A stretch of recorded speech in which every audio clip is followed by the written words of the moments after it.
good? What's good? What's good?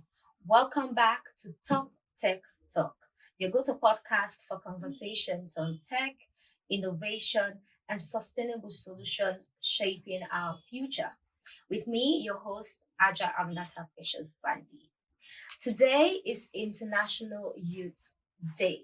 And on behalf of Afrovate Tech Hub team and Afrovate Studio, we want to say Happy International Youth Day to every young person out there. This day is a reminder that your voice matter, your ideas matter, and your dreams are worth pursuing. So hold on to that. To celebrate this day, we're diving into a topic that matters to every single one of us: youth capacity and the future of work in Sierra Leone. We're basically going to talk about the challenges and the opportunities available. So stick with us. But guess what? I'm not alone in the studio. Today with me, I have two young, vibrant men who are here and ready to unpack this reality with me. So I'll give them a chance to introduce themselves. Over to you. Yes, thank you so much, Miss Precious Vandi, and hello, our listeners. My name is Alfred Mbayo, and I am the founder and CEO of the Afrobeat Tech Hub. I am happy to be here, and I know it will be an enriching conversation for young people, especially today that it is the International Youth Day. So, stick with us. Welcome, Mr. Alfred. It's a pleasure to have the CEO and founder of Afrovate Tech Hub on Top Tech Talk today. So over to you. Hello, listeners. I am Wisdom Bryant. So, I'm a democracy and elections enthusiast, and recently I founded a startup called Elkende Tech Sierra Leone. Okay, so I told you guys we have young and vibrant men in the studio today. So today we'll be talking about young people. But let's be real. Every young person have asked themselves these questions. After all the schooling, after the long 4 5 years in university, where's the work? How am I going to get work? What are the skills that I need so these opportunities don't pass me by? So stick with us. Today is going to be a bomb. So let's dive deep into the podcast. To start with, Mr. Alfred, Sierra Leone has one of the youngest population because according to Statistics Sierra Leone, a recently household survey that they conducted, they say youth between the age of 15 and 35 form one third of the entire population of Sierra Leone. That means Sierra Leone has one of the most youngest population. So now, how would you define youth capacity in our context, and why is this conversation very, very urgent and important at this point? Thank you so much, Madam Precious Vandi. You mentioned some really key insights and data that really give an idea of what we are dealing with when it comes to youth capacity and youth development in Sierra Leone. Um, in addition to that particular research that you just mentioned by the Statistics Sierra Leone, the Ministry of Youth also conducted what they call the Status of Youth Survey. It's a whole report. And there is so much that they found in that particular report, and it actually dissects the various issues that are affecting young people in Sierra Leone, from the issue of unemployment to the issue of literacy and illiteracy to the issue of migration, which most people ignore, and to the issue of drug abuse, and quite a lot of things that were stated in that status of youth report. And I indulge almost every young people in this country to read that particular report, because it gives you an holistic idea of what exactly young people are facing. But to focus on some few issues that I mentioned there. First is the illiteracy. It will strike you to know that in Sierra Leone, the national literacy level for young people in Sierra Leone is not above 20%. Oh, wow. That is when you really look at the high cohort of young people in the country, and then you dissect them into those that really have tertiary level education, and even those that have successfully completed senior secondary school level education, put that aggregated number together, it's not up to 20%. That's really So sad. in education alone, that gives you an idea of just how much of a capacity that needs to be built in young people. Also, you talk of like hardcore skills in either ICT, digital skills, middle manpower, and so on. A lot of young people in Sierra Leone have literally no marketable skills in ICT and so on. So these are just some of the areas that you should take a stock of what young people have actually in terms of capacity. It will leave you with a conclusion that young people are really trying, like they really want to be there where they will be able to like support themselves financially, where they'll be able to like penetrate the job market in their dream industries, but they lack the capacity in these various forms, both in education, in skill, and so on and so forth. So if you ask me, I would say currently uh, it's not an encouraging situation that we are in when it comes to assessing the capacity of young people.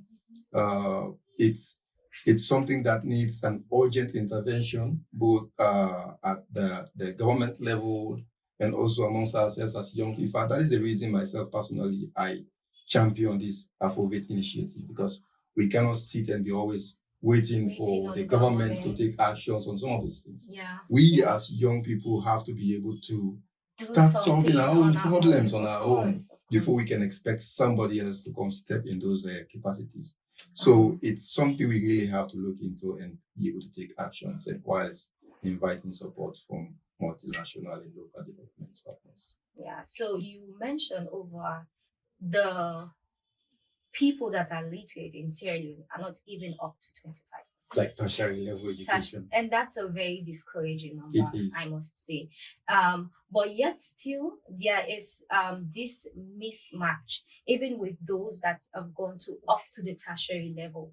You see, what they did in university might not be what is expected from them, especially from their employers when they finally get a job. So wisdom, we are now talking about youth capacity, how much capacity they have, but then yet still some that have the privilege to go to university and come out don't have the capacity that their employers are looking for. Where do you think that gap is? What do you think is the source of that gap? Okay, so firstly, I want to draw from what he was saying. He made mention of a lot of statistics here. And you see, when you understand the numbers, you can be able to understand why certain things happen. So if you can see that 25% of young people have not gotten tertiary education, it gives you a clue as to what is happening with our educational system. All right. So if we're looking at mismatch in skills, we're looking at a mismatch in what is demanded in the corporate or in the employment sector, then you have to first of all understand the educational sector, all right? Because that is where they come from before they come into the market. Yeah. So we look at, so first I would like to throw the bone on our education system, because I feel like it should be preparing students for what they are expecting, right, for the future. And 90% of schools, by the way, I've worked in 12 districts out of the 16 districts in this country. Wow. So some of the things that I'm saying here, you might see them in Freetown, but when you go to other parts of Sierra Leone, they are not there. 90% of schools in the rural communities do not have access to ICT. So now we're entering into a digital age, world, of course. and a huge chunk of our population that are going to school do not know what a mouse is. They've never seen a They've computer in never their seen life. it, right? Yeah. So if these people go through a system like that, even if they get to university level, how much will they be able to bring in? The other day I was reading, this might probably be an aside, I was reading about Bill Gates, and I found out that he was conversant with computers right from primary school. Yeah. No wonder why he founded Microsoft. Of course. Leading the world. It gave him an idea. It gave him an idea. What how can I do something new because I have this. I have But then this. young people in this country, they don't even have it. So if they are starting from below the belt, the rest of the world is here, and they are starting from here, it gives you a problem in mismatch. It gives you a problem in capacity. Yeah. But that aside, while they are working on it, there are several interventions that, and thankfully Afrovet is doing something about that as well. Of course. So while in interventions are being done about it, I also think young people do not have the soft skills. You spoke about hard skills just now. There are soft skills, skills like public speaking, skills Skills like like networking, writing. Of course. Bulk of the students who graduate from the university do not even do their dissertations themselves. Bulk of the students who go to university do not even write their public exams themselves. The president said something about it. Yes, recently. So you are saying that we don't give a culture, we give a culture that focuses on grades rather than learning. Yeah. And so grades do not build capacity. They build academic track record, but they do not build capacity. That is why you see people who probably came out with first class, they cannot strive. Of course. All right. So when we're looking at this thing of capacity, we have to look at the soft skills. We have to look at access to. For me, ICT should be a basic amenity in education. But Right. then a lot of schools, just like you mentioned in the rural areas, don't even have a lab. They don't have computers. They don't have these resources. How do you expect them to give an output when they finally get a job? So this is a problem in Sierra Leone, and it's very disheartening because the young people are agile. They are ready to work. They are focused, but then the opportunities are not there. And when we talk about capacity, we're talking about jobs, we're talking about you having the manpower. Some people do, but then they are underemployed. They are locked out of the things that they really need to thrive in their fields. And what do you I think we need to shift a bit. Some people are trying, some people are there, but then the underemployment rate is so high. What would you have to say about that, Mr. Alfred? Unemployment is something that is should I say has a lot of strings attached to it. There could be the economy aspect of it, the level of the country's economy can have a lot to do with the underemployment. For instance, the same skilled worker that can be paid maybe $1,000 a month in South Africa, such skilled worker can be paid far less than $500 in Sierra Leone because of the levels of the economy with the same skill set. So it has to do with economy, but it also has to do with the size of the job market. That is related to economy as well, but the size of the job, because Sierra Leone's job market is really truncated. We cannot avoid that fact. Because, for instance, if you do mechanical engineering, you can literally count the number of industries that you can work in Sierra Leone. So because Very of that, the few ones that are available for your kind of skill, they already know that without them, you may not have a job. So because of that, you don't want to be jobless. At some point, you would have to compromise, even in the salary negotiation. You would have to compromise. If they say they are offering you such and such amount, you would come to a conclusion. Say, okay, well, since this is what is available for now, I can Let take me take it. It's better So- than not doing anything. Exactly. So because of that, underemployment is really real. And if you think your skill sets are more valuable than what you're receiving as a salary, and you're not willing to work, there is somebody else with the same skill set who is willing to work. Yeah. And then they'll just say, okay, you seem to be proud. You are a young graduate, so you could go wait.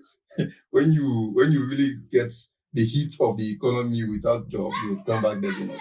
And there is somebody. I want to hold you there and say something. You mentioned about somebody having the skill set, but they are underpaid. Talking of the lack of a lot of industries in Sierra Leone. But however, sometimes these young people, when they leave university, their expectations are so high. Yeah, that's the Their fact. expectations are so high. They think when I finish university and come into the job market, Life I has to should be have- rosy for me of course, instantly. in 2 years I need to have my You know, own we- house and we- my own car. Yeah, That's quite we all have impossible. gone through that temptation. I mean, the university life is that kind of a lifestyle that points you to the future, that fantasizes everything, and you start seeing yourself as somebody who has already won. You see nowadays when they say sign out of university programs. You see, Hey, it's a whole celebration. your People mom will be in the literally books for you. thinking that they have reached or they have arrived.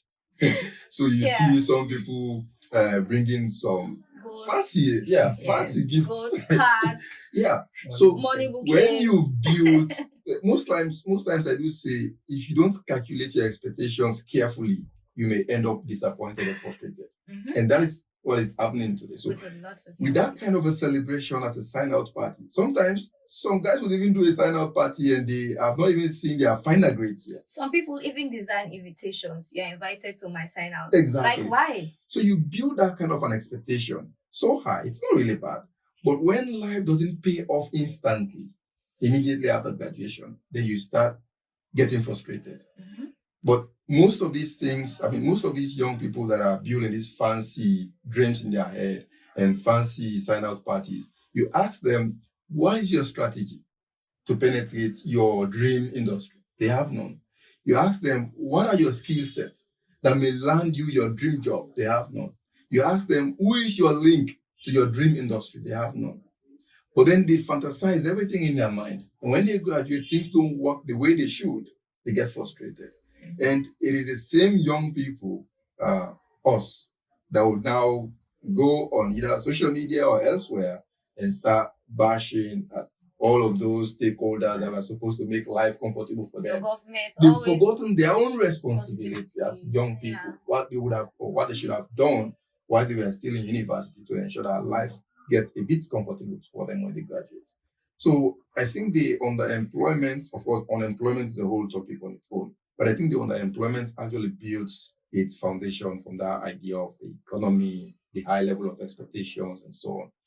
Young people have to be willing to start small. That is something you cannot avoid. obviously. For instance, I was when I was in the fall and final year, I went looking for jobs, and I knocked at some doors, and I remember an HR person telling me, you are just in in fourth year, you are here looking for a job. There are guys who have graduated 2 years ago, they haven't secured a job yet. Don't you think you are far ahead of your time?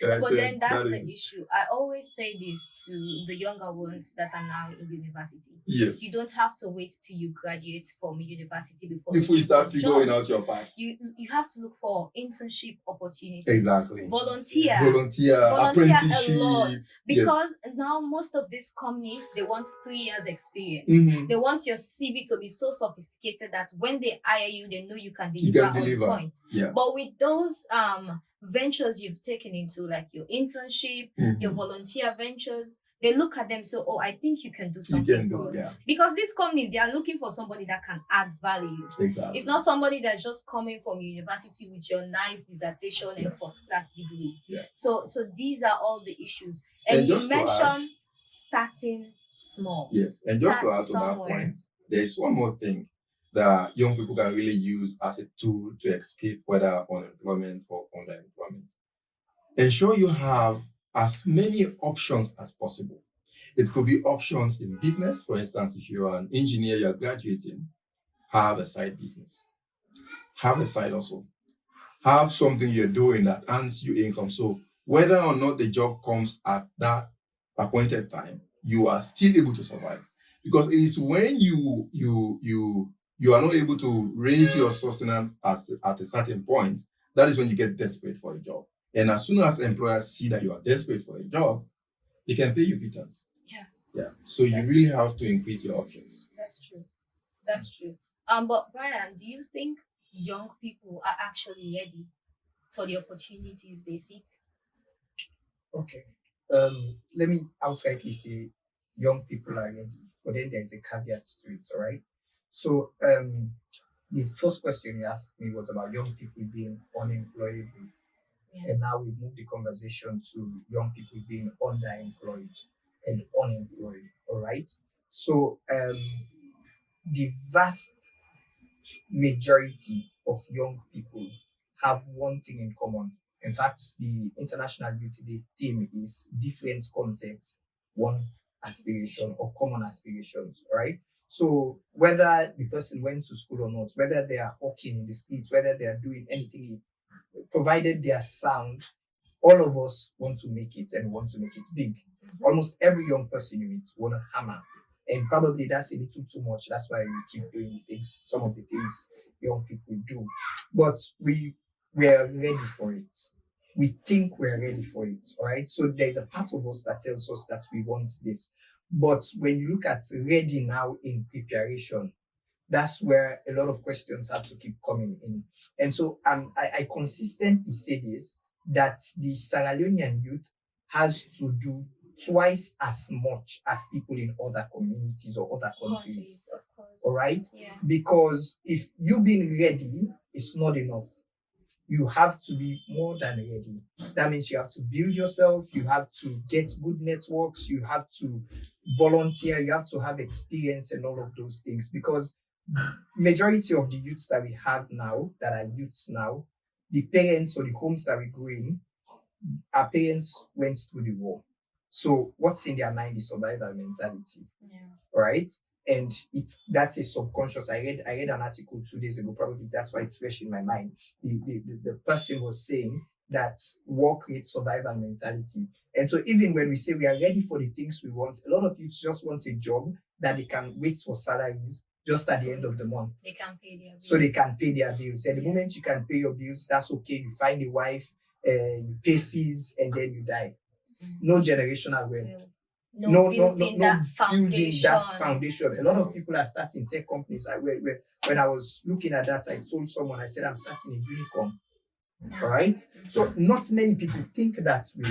In a way, not just to settle for peanuts. Yeah, for less. You have to think about it. And so if you're ready for it, then you put in the work.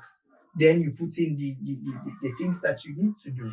Because a lot of young people want to succeed. Either they don't know how or they don't want to do the work. Yeah. And that's the problem. And so on Youth Day and days like this, we encourage a lot of young people to dig deep. Because we are in a country where it will not be handed over to you, except by grace. There are a few people who are different. I get that. There are a few people who came from good backgrounds. But for majority of others, you have to put in the work. You have to be serious yourself. You have to do all of these things. And he was saying it. Until young people begin to understand that we have to take over our lives for ourselves, that's when we begin to move beyond salary expectations. And he mentioned about having options. And I think that's one of the smartest things that you can do as a young person. Have different streams of income. Have a plan A, a plan B, a plan C, a plan plan D. Z. Even to plan Z, if you have to. Yeah. It's very important. A woman number one. Yeah, it's key. Yeah. I mean, Put you subsections really want into to it. have Subsections. Because in this world right now, there's no one way to survive. You have to tap here. And sometimes people think, oh, because I go to university, I graduate as a lawyer, I can just be a lawyer. It's enough, that's enough. There are lots of other options.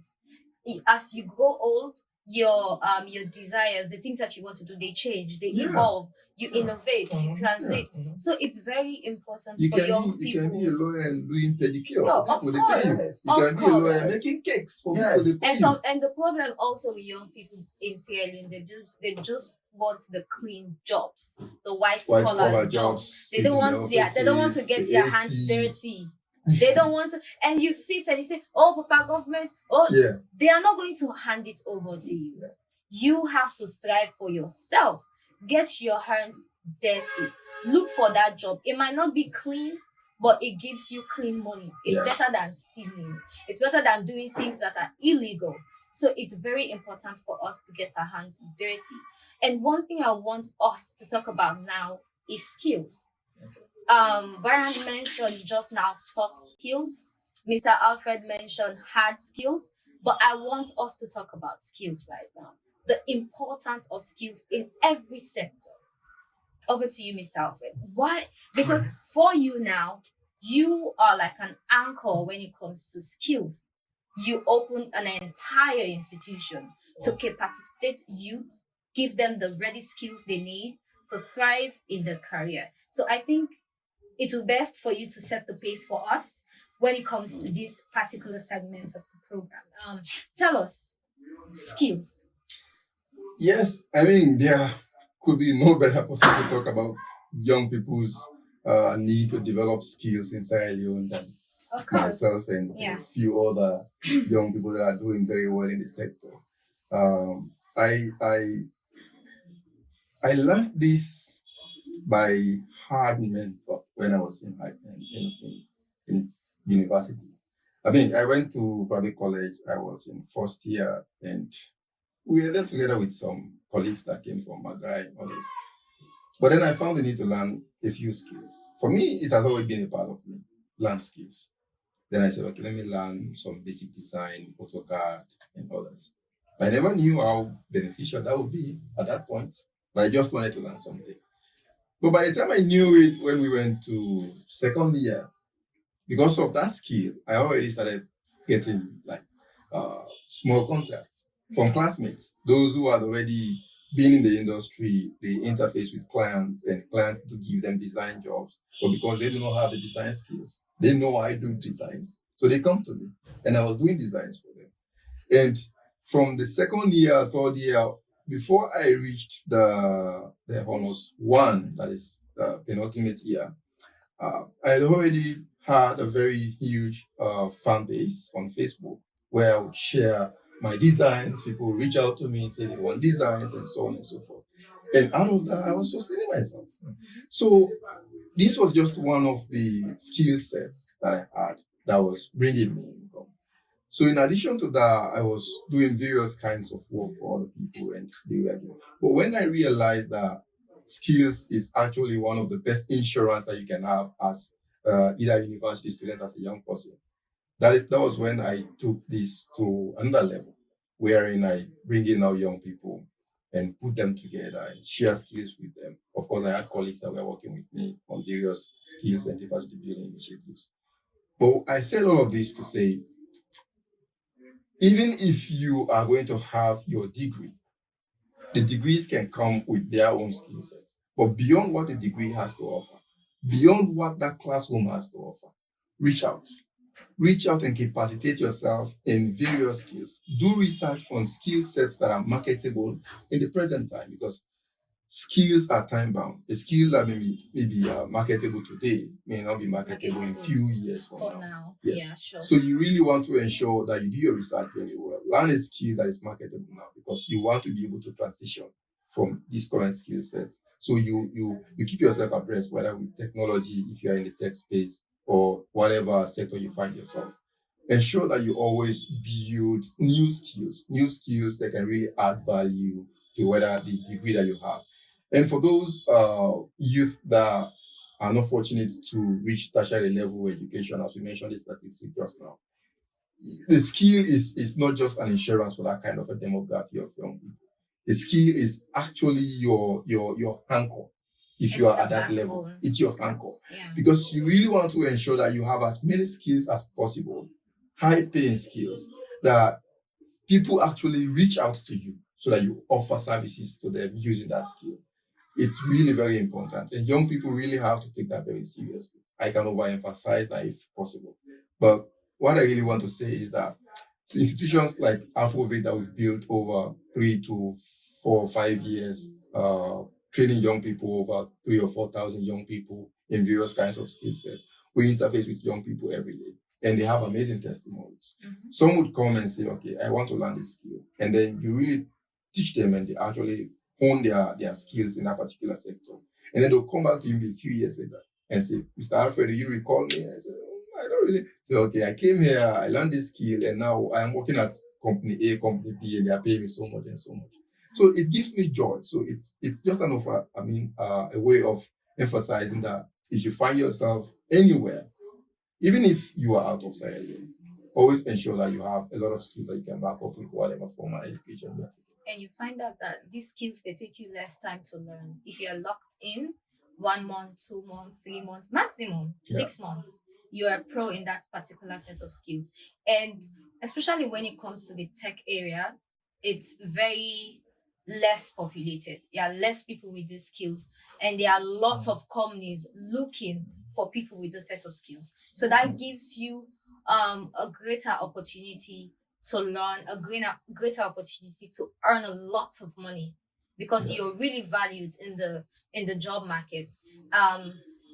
Ryan, you mentioned soft skills. and you said it's one thing most people overlook. Tell us more about that. Okay, so I think there are two ways to get skills, right? You mentioned learning skills, and I think there are skills that you acquire, Yeah. right? You don't learn them, and some of these skills are soft skills. So for me, actually, one of the things I struggled with, and I'm going to be very personal here, is if I try to learn a skill, I'll become very bad at it because I'm usually very smart academically.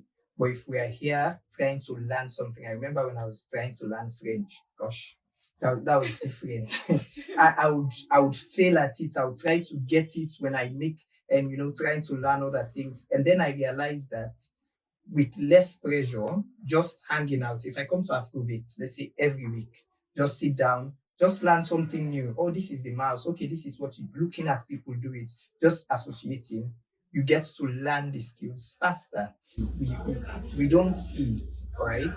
We focus on hard skills, these skills on computing, these skills on that is why we have a lot of people that they know the skills, but then they cannot market it. Yeah. Right? They cannot They sell cannot themselves. They talk cannot about build it. their brand. Of course. Even content creation, I think that is a soft skill that almost everybody should have.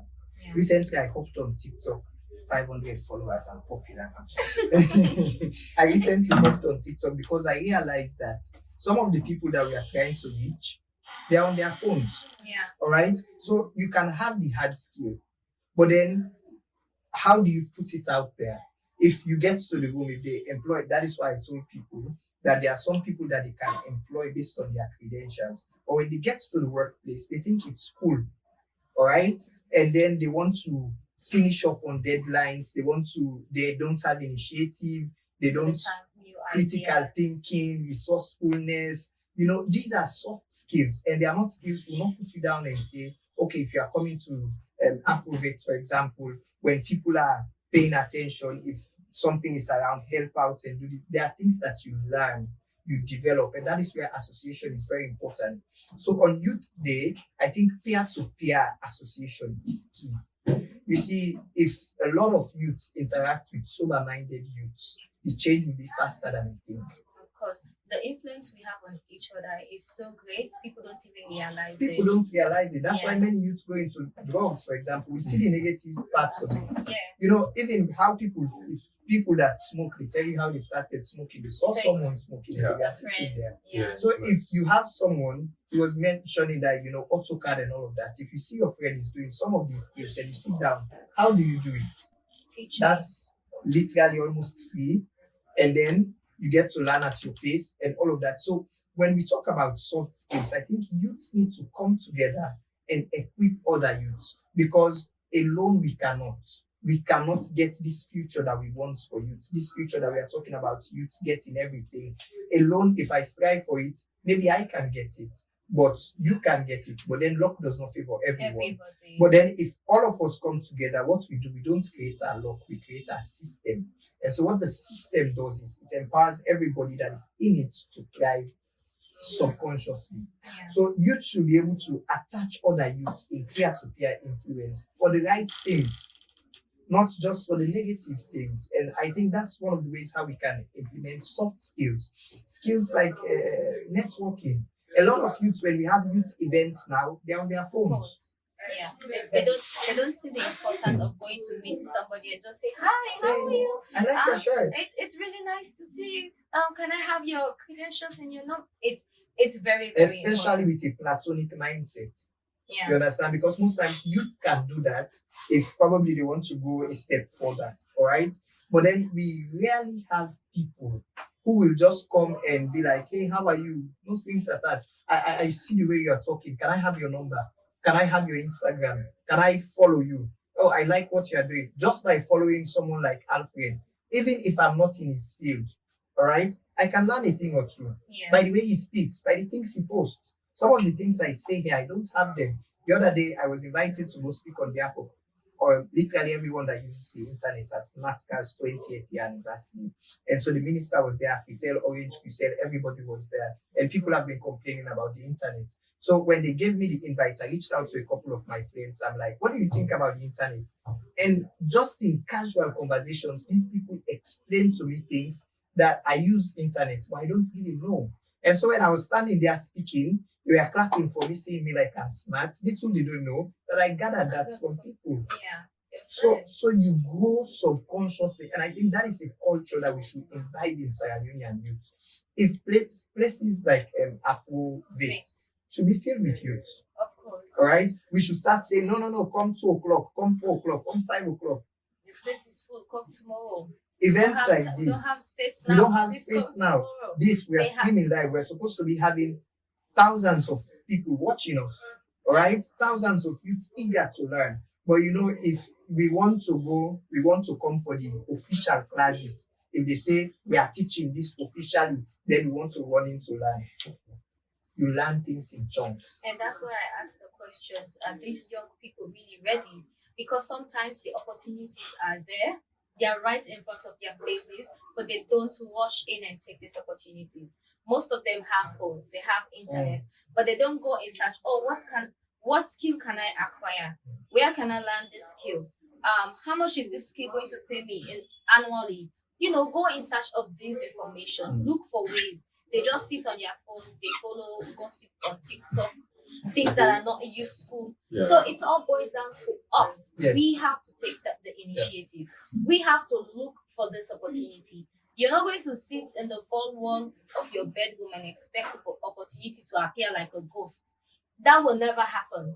You have to go in search of those opportunities. So, before we are going to close, we are going to talk about the opportunities you can see, the opportunities you can find, the opportunities you need to go and look for. So, Brian, there are lots of opportunities for young people in Sierra Leone. But what do you think are the core or the most important opportunities that young people should be looking for? All right. So I think with the way how the world is going, one of the opportunities that young people should be looking for are personal advancement opportunities. Any opportunity that personally improves you. That includes, if it includes, for instance, skills like ICT, right? Information, communication technology, artificial intelligence. That is where the rest of the world is going right now. All right, we talk about even investing. All right, we talk about content creation. I have to be very keen on that.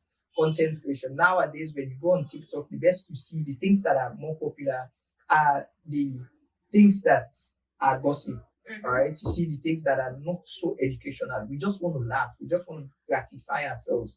We don't want to learn. If you open an educational channel, you have few Few people people that will follow like you. and follow and that. But They if don't you- even have the time to listen to the end. they don't, that's why attention span is becoming weak like that. So there are a lot of opportunities there, and I think other opportunities are disguised in volunteering. Of course. I cannot stress that enough. If you don't have a portfolio in 2026, then you are to You're blame. far behind. You are the cause of it. You're far Because behind. if someone comes here and say, "Oh, I want to volunteer, I want to come in here, I want to learn this," you just want to keep going. And I think there are other opportunities as well in agriculture. Okay, so like I said, probably bulk of my thinking is because I have spent some time in the rural areas of Sierra Leone. I think if a lot of people engage in agriculture, young people in agriculture, and now it's not even as dirty. You mentioned the word dirty as before. Now they are mechanized farming, right? How do we bring in tech in agriculture? You see, opportunities don't always present themselves as opportunities. They are disguised as necessities. Yeah. All right. Sure. So if a young person is seeking to solve a problem, you're How can creating you come opportunities. in? Yeah. This is the problem. But you see, we cannot even identify problems correctly now. Or if we can identify them, we don't even want to take a step further. So when young people begin to see that this is a problem, like even every problem, when you solve it, you've created an opportunity both for yourself and for other people. It can also be very eye-opening. Somebody that I've never thought of that. So this type of thing exists, and it will give that person another idea to innovate. So I think it's very, very important. Very important. So Mr. Alfred, let's move into the technical, because I know you're a highly technical man. So tell us the opportunities that are available, especially when it comes to core technical skills. Yeah, I will divert a bit from technical. So I'll start with one of the core opportunities that are available currently, which is business. I see a lot of young people don't take advantage of doing business, especially the kind of business where you do not necessarily have to have a physical store. You could have your online platform, you could be advertising products, and people could be reaching out to you. Sometimes you don't even own those products. You go get the product from whoever is selling them. Like You just have as a affiliation conduit. marketing. Yes. Yeah. You just have as a conduit between who needs the product and who has the product. So young people really have to be able to take advantage of the vast opportunity that is in business nowadays, especially business that is driven by digital marketing. I see a lot of potential in digital marketing that young people are not really delving into. Most people are Yes. buying online these Yes. days. Yeah. Yes. So you go on TikTok, all the social media platforms. You mentioned TikTok, you joined it. I also joined TikTok quite recently. And there's so much opportunity in TikTok for smaller businesses to be able to reach to the last mile. Because a lot of young people who use smartphones in Sierra Leone are on these social media platforms. So you can really get your product to get to the exact target audience you want them to reach to. But in addition to business, I think tech skills would really pay off now and in the near future, because everything is fast moving towards technology and artificial intelligence. I think just as now people are thinking that ICT skills should be like a necessity for everybody, irrespective of your career background. I think in the near future, AI skills will be like a necessity. It will be To be very like a common language that everybody has to has know how to speak. because So- AI is being incorporated in almost Almost everything everything that has to do with life. agriculture, medical fields, Yes. even lawyers now. Yes. I was looking at a video about a guy talking about an app Yes. where lawyers can just go in search of cases and stuff. Exactly. So AI is being incorporated in almost everything. So AI is one. So young people really have to be able to take advantage of AI now and learn it and own it. And not just learn it, but also understand how they can apply it to real world problems. Yeah. And see how they can collaborate with AI to produce really amazing results. Because I see so many young people that are quite lazy. They are not able to go beyond or they're not able to work with AI effectively simply because they cannot go beyond what AI provides. But if you are able to bring your ingenuity and merge it together with what AI provides and apply to your context, you can be literally unstoppable. And you find out that even prompting is a skill now. It's a to skill. prompt AI So, is yes. a skill. It's a Yes. skill that people actually go in for. Exactly. So Because young if you don't people- know how to prompt AI, it gives you wrong answers. Yes. And in addition to that, another thing that young people really have to take advantage of is this idea of personal branding. It's an opportunity. I call it an opportunity because your personal brand is the only thing that will remain with you almost forever, because your job won't last. Yeah. If you have a job today, you can just add it to your CV that from time A to time B I was working here. But your personal brand is really what you want to be known for. You can have that across all of your social media platforms. But when your job leaves you, it is your personal brand that secures the next job. So you really want to ensure that you build that brand, be very loyal to that brand as a young person. In that brand will involve, of course, communication skills. You don't have to be a communication professional, but you really have to be able to articulate your ideas to the right target audience so that they're able to take actions on whatever it is you're trying to communicate. If you cannot communicate, because I see a lot of I won't say fools, but less talented people that go into AI nowadays and generate whatever they can generate. But then if you put them and ask them, explain to me exactly what this is, they cannot. They can't. So the distinction there is going to be between those who can really explain what is written and those who can just literally provide beautifully written materials and say, this is my idea. So young people really have to be able to build that personal brand. And in there, you have the communication skills, the skills to network, the skills to be able to get what you want from whatever target audience you're trying to get your communications across. It's very key. Very important. As we are drawing down the curtains, today is the International Youth Day. What would you say, or what would be your advice to every young person watching us right now? First thing, young people, stop grumbling, stop blaming others. There's nobody that will take 100% responsibility for your life than yourself as a young person. Sure. So the best person to blame is yourself. If you can have that idea of blaming yourself for whatever comes your way, then you know that the responsibility lies on you. The onus is on you to be able to take actions even before such situations come. So the first thing, stop blaming people. Stop blaming the government. Of course, they have their roles to play. I understand. But stop blaming the government. Stop blaming civil society. Stop blaming your parents. Stop blaming development organizations. And stop thinking that um, the better life is on the other side of the sea. Yeah. So if you are fortunate to travel overseas, that's fine. But the ideology that if you don't escape Sierra Leone, you can't make it, that is a dangerous idea. So young people have to be able to build that mindset that whether you remain in Sierra Leone or whether you go overseas, what you have as a personality is what will determine whether or not you succeed. So you really have to be able to work on that personality. And in addition to that, stop blaming others and so on. What you have to do now is how do you build yourself for the current job market and for the future job market?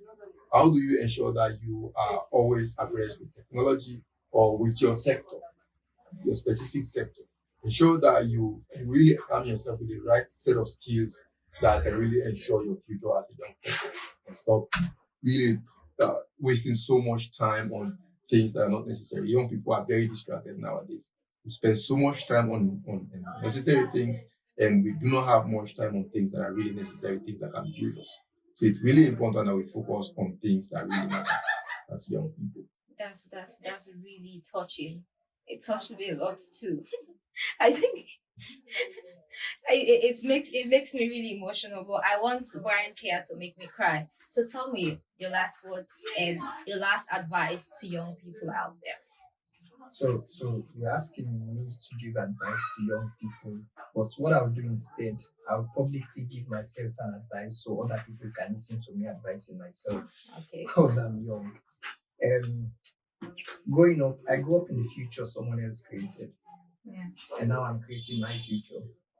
But the interesting part is there are kids who are going to grow up in the future that I create.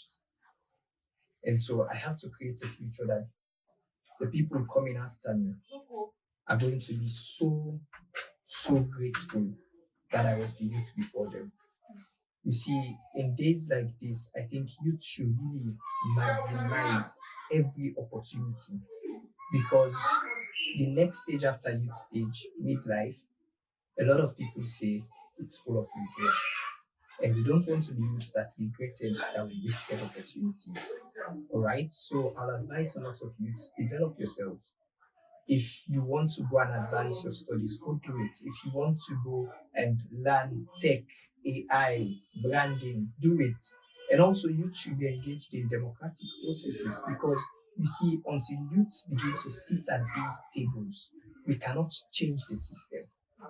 All right. Yeah. Youths, I'm advising every youth to, let's take democratic processes, governance, let's take it very serious. Let's begin to enter in rooms that for too long we've been kept out of. And so that is an advice, but then you won't enter rooms that you do not want to be in and you're not prepared for. Someone told me that God loves people too much that he does not want to embarrass them.